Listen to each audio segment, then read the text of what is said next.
Δούμε από κοντά. Τον πρώην διευθυντή του 5ου Λυκείου, Παντελή Πελιτάρη, βράβευσαν οι ίδιοι μαθητές για τη στήριξη που τους παρήχε όλα αυτά τα χρόνια. Η βράβευση έγινε σε κλίμα συγκίνησης κατά τη διάρκεια εκδήλωσης που διοργάνωσαν οι ίδιοι μαθητές.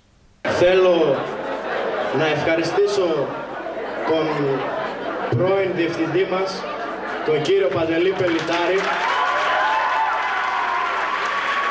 και να τον καλέσω για να του απονέμουμε μια πλακέτα που είναι το ελάχιστο που μπορούμε να κάνουμε για όσα πρόσφερε όλα αυτά τα χρόνια στο σχολείο μας.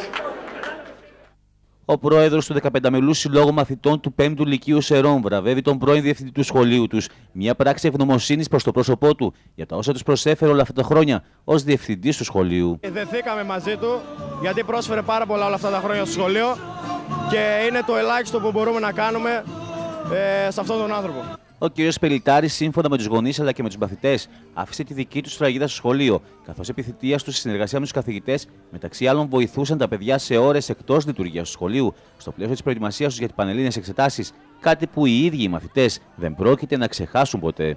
Είναι πολύ θετικό αυτό, γιατί τα παιδιά αναγνωρίζουν και την προσφορά του και το ήθος του, και εγώ μπορώ να πω από την πλευρά μου που τα 2-3 τελευταία χρόνια που είμαι κοντά τους έχω άρεστες εντυπώσεις και για το κύρος του σαν καθηγητού αλλά και περισσότερο σαν ανθρώπου. Είναι κοντά στα παιδιά και μπορώ να πω επίσης ότι στον ελεύθερο χρόνο του απογεύματα έκανε στα παιδιά ενισχυτική διδασκαλία και τα βοήθησε για να πάνε μπροστά. Η συγκίνηση ήταν έκδηλη στο πρόσωπο του κυρίου Πελιτάρη. Δεν τον κρύβω ότι έμεινα έκπληκτος. Και ότι η συγκίνηση είναι ιδιαίτερη. Δεν το λέω με πολιτική χρειά. Νομίζω πολύ μεγάλη τιμή για έναν δάσκαλο η αναγνώριση από τα παιδιά.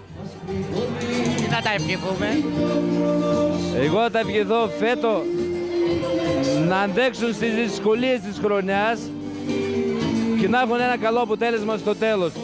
Επειδή είναι μαθητές με επιδόσεις και καλοί χαρακτήρες, πιστεύω θα το πετύχουν κιόλα.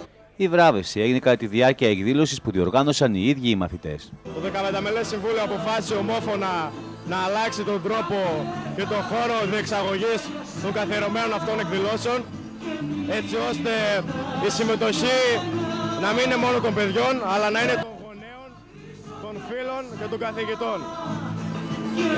Άποψη του 15μελούς είναι ότι πέραν της αφομοίωσης της γνώσης, πρέπει οι μαθητές να βρουν άλλους εναλλακτικούς τρόπους, έτσι ώστε να μπορέσουν να επικοινωνήσουν και να διασκεδάσουν όλοι μαζί.